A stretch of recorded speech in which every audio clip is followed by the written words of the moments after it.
ទាំងអស្រណោគ្រាដែលកូនឡ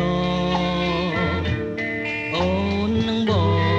ងចងក្រងកម្រងស្នេហានឹកឃើញថ្មីថ្មី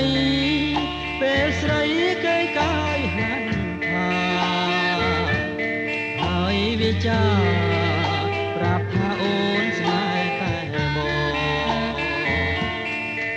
ងស្រឡាញ់ហើយសែនអាណិតអាសូរចិនអាសូរជីវិតលូនឡបងនឹងថា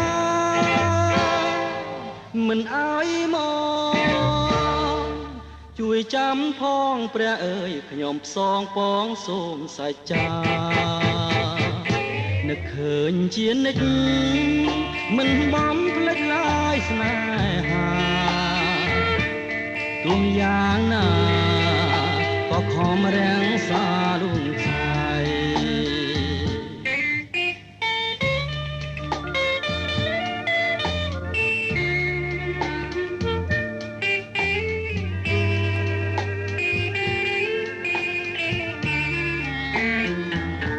នឹកឃើញទាំងអស្រណោគ្រាដែលកូនឡអូននឹងបងចងក្រងកម្រងស្នេហានឹកឃើញថ្មីថ្មីពេលស្រីគេកាយហាន់ថាហើយវិចាប្រាប់ថាអូនស្នេហ៍តែប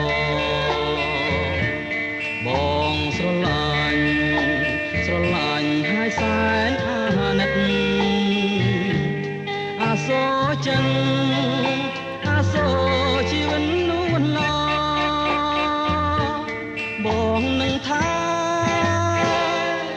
មិនអើយមក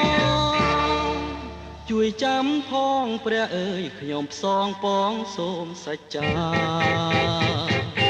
នឹកឃើញជានិច្ចមិនបំភ្លេចឡើយស្នេហាទោះយ៉ាងណាក៏ខំរាំងសា